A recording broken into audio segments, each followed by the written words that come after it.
Good morning, good morning. God bless you if you're watching this video. I thank you for watching this video. I hope you're motivated this morning and that God has waken you up and has blessed you in tremendous ways simply because He's not done with you and He wants to always show you a better way of life. You see, this morning my message is faith is a journey. Now, when Jesus said you must have faith of a mustard seed, if you have faith of a mustard seed, that is enough to move mountains. Now, he was speaking in parables simply because he knows the importance of faith. And so, before we get started, I would just like you to like, comment, and share this video. And of course, be motivated. I will read a passage. Always stay hydrated, you know.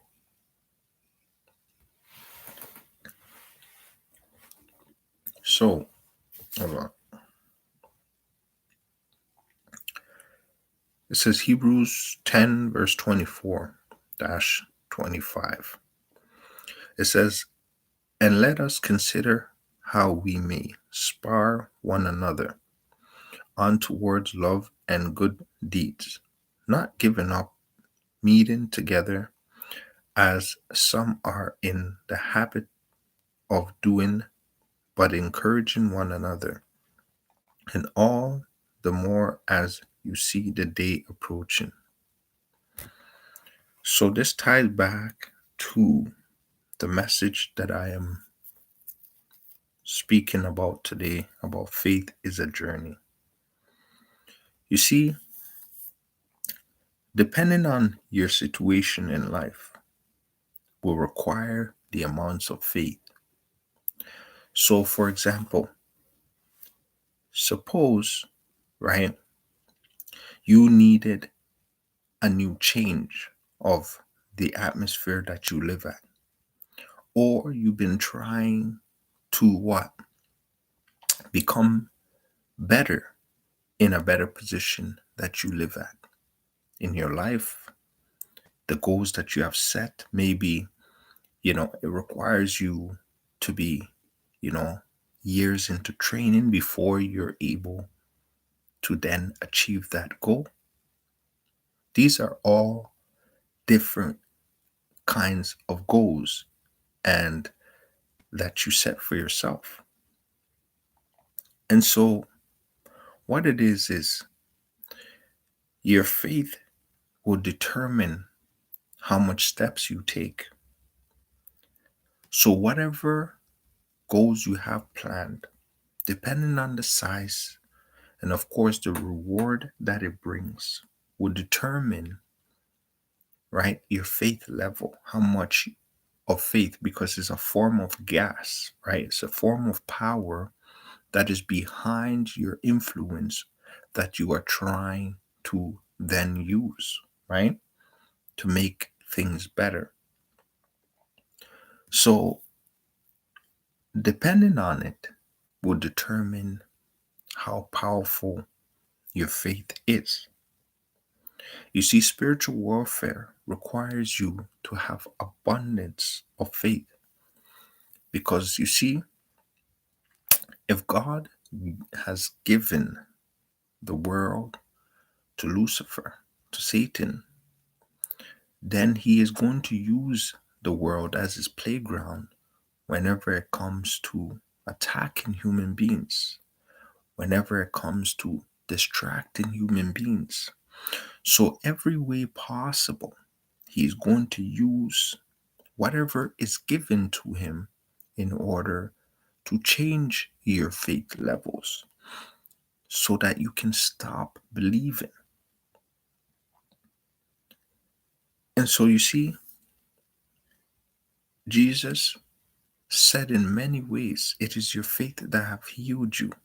It is your belief and your faith that have healed you, that have taken care of you, that have changed your situation. simply because he knows that the power that lies within you works on faith. You see what I mean? The power that lies within you works on faith. So if it works on faith, then what happens is it's very important for Satan to discredit you or to try to impact the power of faith within you in order for you to not be able to achieve, meaning that he cannot actually stop you from making the movements that you want to make. However, he knows that your state of mind is due to your thoughts, your confidence is due to the actions, right, that you want to take. So if he can get you to change your mind, right, if he can get you to change your mind, you won't be able to take those actions. Or even if you were going in that same direction, right, he's like a type of wind that slows you down or tries to get you to hide altogether in what you are trying to do. So, for example, if you're walking east and the wind is coming rapidly, rapidly, rapidly, right? The ideal thing is to change your direction of path so that the wind don't blow you away. But what if your destiny is behind the wind, right? So, due to your faith, that will be the actions that you will then take in order to what? Get to your destiny. But if your faith levels are not strong, you might say, well, that's dangerous, right? But that is exactly what happens in many ways, where you'll be distracted or things, stomping blocks so big, right, will come in your way. Because know that if God has placed you in a situation because he allows circumstances to take place in order to test your faith, right? So you're being tested, meaning that you're equipped for it because he's a just God. And if he's a just God, then simply he knows that despite what you are trying to achieve and despite what is in front of you or what is hindering you, I have equipped you in advance in order for you to be able to reach to that destiny. But to have the activation key is your faith. Do you believe? When things may seem so drastic, when things can change from 0 to 100 in a fast period of time, do you believe that you're going to actually accelerate past that? Or do you think that what's it called? The dangers ahead of you is too much for you. But notice you have to think it's too much in order to, be fearful, right? And so this passage that I read earlier, right? I'm going to read it again. And let us consider how we may spur one another on towards love and good deeds, not giving up meeting together as some are in the habit of doing, but encouraging one another, and all the more as you see the day approaching. So, words of encouragement gives strong, powerful vibrational patterns, same as words of discourage, right? Takes away from the positive vibrational patterns that helps you strengthen yourself. You see, this is an example. People that play sports, sometimes you're playing in front of a crowd, and let's say you're playing at home, so you have lots of fans, right? You have people that are cheering for you, and the crowd's energy, right? Basically, the home team is able to feed off of the crowd's energy. Why? Because what it is the crowd is demonstrating positive energy, right?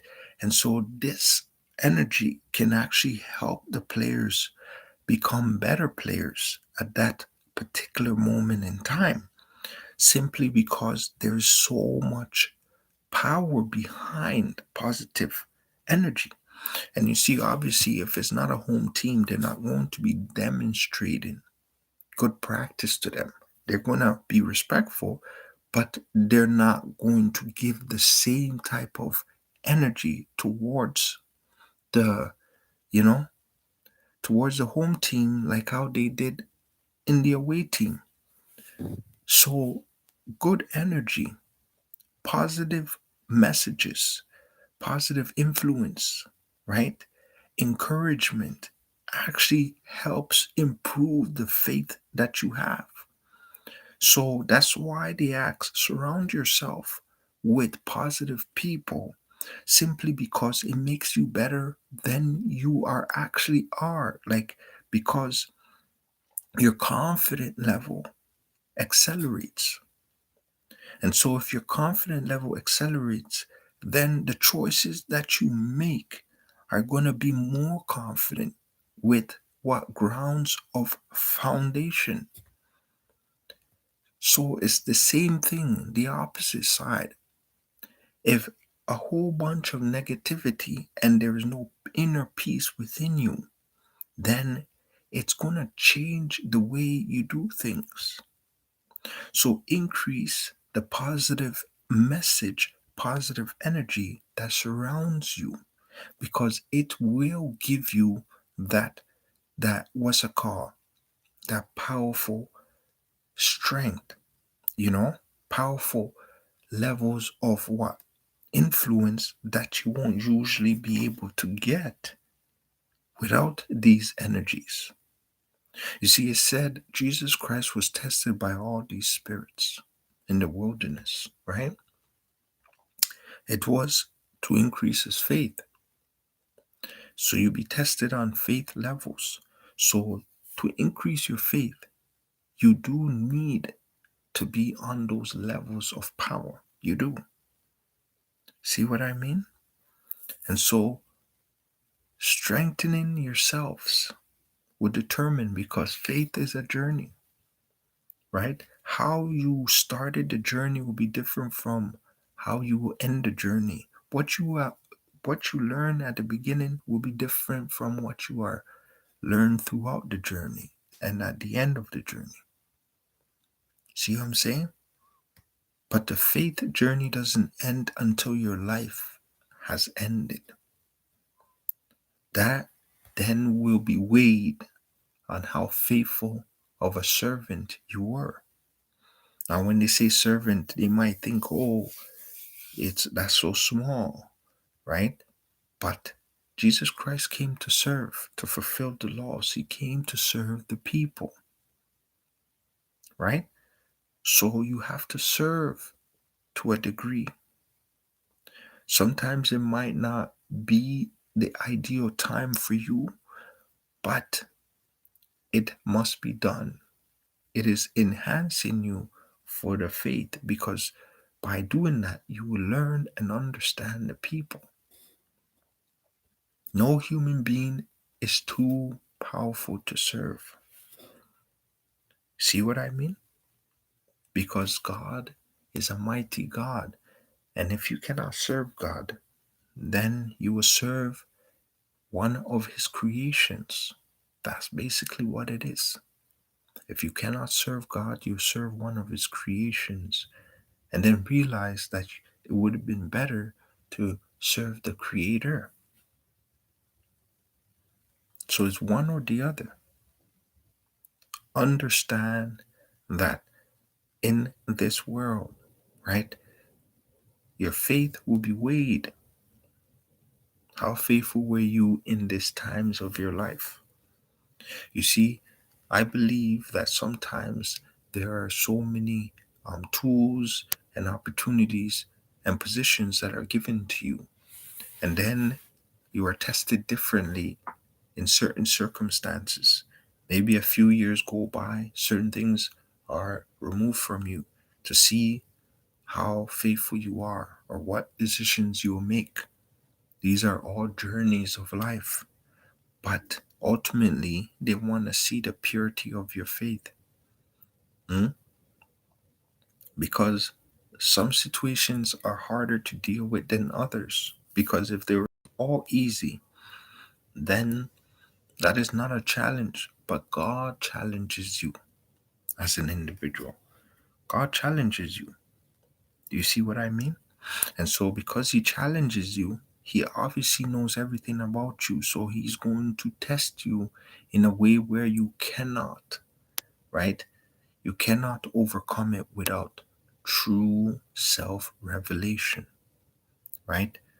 True self reflection, true self understanding, right? Without you connecting your mental, physical, and spiritual together in order to be able to what? Go through the challenges and make it on the next side. So just remember, stay motivated, stay focused, guys. I thank you for this morning. Like, comment, and share, and read your passages in the morning or whenever you have time. See what I mean? Sometimes it's computer. Yeah, so stay focused, guys, and have a great day. Bye now.